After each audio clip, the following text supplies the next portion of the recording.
విజయవాడలో ఒక 3 BHK లేదా 4 BHK ఫ్లాట్ చూస్తున్నారా? అయితే ఇది బందర్ రోడ్కి దగ్గరగా ఒక మంచి ప్లెజెంట్ లొకేషన్లో సేల్కి వచ్చిన గేటెడ్ కమ్యూనిటీ ప్రాజెక్ట్.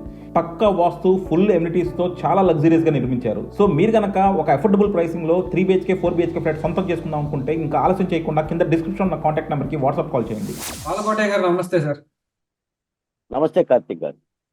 సార్ మీరు వాట్సాప్లోను మీరు ఎక్స్లోను షేర్ చేశారు చంద్రబాబు నాయుడు గారిని కలిశానని. అంటే మిమ్మల్ని అభిమానించే వాళ్ళకి చాలా మందికి అదొక ఆనందకరమైనటువంటి ఒక అంశం.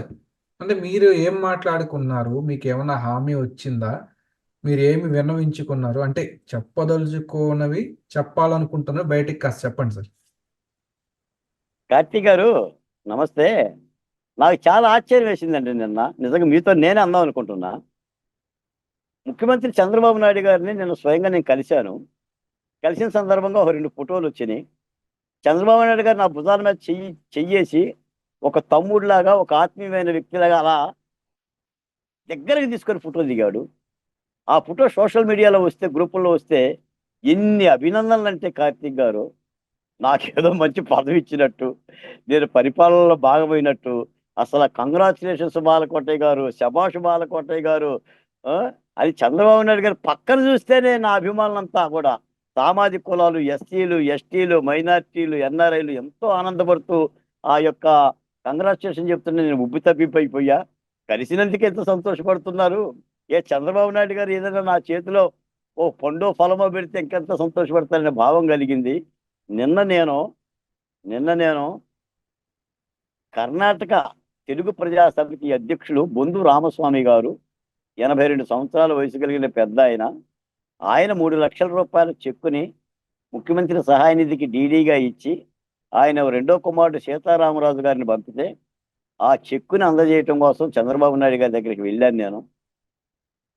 వెంటనే ఆయన అపాయింట్మెంట్ ఇచ్చారు. వీళ్ళ చెక్కు అందజేశాను.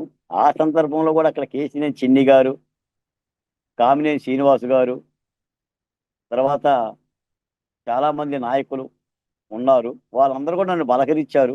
బాలకోటయ్య గారు మీకు ఎప్పుడు ఏదైనా నామినేటెడ్ పోస్టు వస్తుందేమో అని ఎదురు చూస్తుందని చెప్పి వాళ్ళు అక్కడే మాట్లాడారు. అప్పటికే ఈ లిస్ట్ వచ్చింది. 20 మంది లిస్టు కూడా. నేను బాబు గారిని కలిశాను. ఉండమాట ఏంటంటే కార్తీక్ గారు, అడగంది అమ్మాయినా పెట్టదు, మన మనసులో ఉన్న మాట చెప్పాల్సిందే.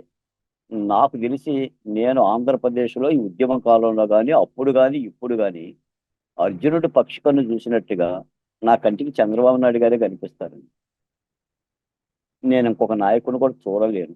నా దృష్టిలో అసలు చంద్రబాబు నాయుడు గారు అంటేనే ఆంధ్రప్రదేశ్కు ఒక పెట్టన కోటలాగా, ఒక రక్షణ గోడలాగా భావిస్తాను. ఎందుకంటే విభజన పర్వంలో కూడా చంద్రబాబు నాయుడు గారు ఏదైనా ప్రెస్ మీట్ పెడితే అయ్యో తలుపులు వేసేస్తున్నారు, విభజన చేసేస్తున్నారు, బుల్డోజర్గా కోసేస్తున్నారు, చంద్రబాబు నాయుడు గారు ఏం మాట్లాడతాడో, ఏం ధైర్యం చెప్తాడో, ఎలా దీన్ని ఎదుర్కొంటాడో అని చెప్పని నా పదే పదే పదే పదే తపనపడి చూసిన వ్యక్తుల్లో నేను ఒకరిని.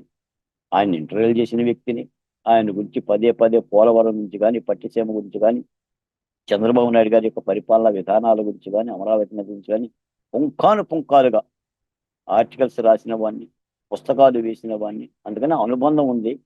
ఏదేమైనా ఆయన ఆధ్వర్యంలో ఇప్పుడు కూడా పరిపాలన చూడండి, ఎన్నెన్ని మాటలు వస్తున్నా, ఎన్నెన్ని ఇబ్బందులు వస్తున్నా, ఐపీఎస్ అధికారులు ఎలా ప్రవర్తిస్తున్నా చాలా జటిలమైన. ఇప్పుడు తిరుపతి లడ్డు వ్యవహారం కానీ, కాదంబరి వ్యవహారం కానీ, న్యాయస్థానాల కోర్టులు కానీ, ప్రభుత్వం దగ్గర నుంచి చూస్తున్న ఆవేదనలు కానీ, ప్రజల దగ్గర నుంచి చూస్తున్న ఆవేదనలు కానీ, వీటిని పరిష్కరించడంలో చట్టపటాయింపులు లేకుండా చట్టబద్ధమైన పద్ధతులు చేస్తున్నాడు. ఆ సందర్భంగా చంద్రబాబు నాయుడు గారిని మాత్రం నేను కూడా స్వయంగా మాట్లాడాం. సార్, తప్పనిసరిగా మీ ఆధీనంలో, మీ ప్రభుత్వంలో, మీ దర్శకత్వంలో, మీ మార్గదర్శకత్వంలో తప్పనిసరిగా మా బహుజన కులాలకి సేవ చేసే అవకాశం మీరు కల్పించాలి సార్. మేము యుద్ధం చేసిన వాళ్ళం, యుద్ధంలో చేసి మేము నష్టపోయిన వాళ్ళం. ఈ కూటమి ప్రభుత్వం విజయదరహాసంతో విజయవంతం అవ్వాలని పూర్తిగా 100కి 100 పాళ్ళు కర్మన వాచ మనస్ఫూర్తిగా పనిచేసిన వాళ్ళం. మాకు ఎలాంటి అండదండలు లేకపోతే చేశాం. కార్తీక్ గారు, మేము 5 ఏళ్ల వైసీపీ పరిపాలనలో పనిచేస్తున్నప్పుడు ఎన్ని ఫోన్ బెదిరింపులో సార్, లేపేస్తామని ఒకడో, పొడిచేస్తామని ఒకడో, చంపేస్తామని ఒకడో, ఇంటికొచ్చి దాడి చేస్తానని ఒకడో. సాధారణంగా ఏంటంటే నాలాంటి వాళ్ళని లేపేసిన పెద్దగా పట్టించుకునేది ఏముంటుందండి. డాక్టర్ సుధాకర్ చంపినప్పుడు మాత్రం ఏమైపోయింది? డ్రైవర్ సుబ్రహ్మణ్యాన్ని చంపేసి డోర్ డెలివరీ చేస్తే ఏమైపోయింది? ఏ టాటర్, ఏ పాత లారీనో, పాత చెప్పరో వచ్చేస్తుంది. నేను ఏ యాక్టివా మీద పోతున్నప్పుడు, లేదంటే ఏ రహదారి మీద పోతున్నప్పుడు గుద్దేస్తుంది. ఏముంటుంది సార్? ఇప్పుడు జగన్మోహన్ రెడ్డి గారు ఏడుపడి అలా చూసాం. మాకేమి మధ్యాహ్న మోసంలో, సుప్రీంకోర్టు మోసంలో, హైకోర్టు మోసంలో పిటిషన్లు ఇచ్చని కూడా ఎవరుంటారు? ఎవరు వస్తారు చెప్పండి సార్? మళ్ళీ నా కుటుంబము, నా శ్రేయోభిలాషులు ఇది మీలాంటి వాళ్ళు ఏమైనా సహకరించడం తప్ప. కాబట్టి ఇలా ప్రజలతో మమేకమయ్యి ప్రజలతో తలలో నాలుగులా పనిచేస్తున్న వ్యక్తులు అది ఎవరన్నా కావచ్చు. అది బాలకోటయ్య, లేదంటే కార్తిక్ గారా, మరొకరు అనేది చంద్రబాబు నాయుడు గారికి గుర్తుంటారు సార్. ఎవరు చెప్తారు? ఇప్పుడు నేను ఒక మాట చెప్తాను ఈ సందర్భంగా. అడగంది అమ్మైనా అన్నం పెట్టదు అంటారు. అసలు అన్నం అడగటం ఏంటి సార్? అన్నం అడగటం ఏంటి? అమ్మకి బిడ్డకి అన్నం పెట్టాలని అమ్మకి తెలియదా? ఇలా కూడా ఆలోచించాలి మనం. ఇప్పుడు అడగాలి, కానీ అమ్మ కూడా చూడాలి. తప్పనిసరిగా చంద్రబాబు నాయుడు గారి యొక్క ఆధ్వర్యంలో మాలాంటి వాళ్ళు కూడా న్యాయం జరుగుతుందని చెప్పి 100% ఆ నమ్మకం అయితే నాకుంది. తప్పనిసరిగా ఆ దిశగా నేను నేను నేను డైరెక్ట్గానే విషయం చెప్పేశాను. దాచుకోవాల్సిన అవసరం ఏముంది? తను కూడా తప్పనిసరిగా బాలకోటయ్య గారు ఆయన అన్నాడు. అసలు పైపొచ్చి చంద్రబాబు నాయుడు గారు నన్ను చూడగానే బాలకోటయ్య గారు రండి అన్న ఆ పిలిపే మాకు చాలా గౌరవంగా ఉంది. అలా దగ్గర పిలుచుకుంటాడు, చేతిలో చెయ్యేస్తాడు, మాట్లాడతాడు.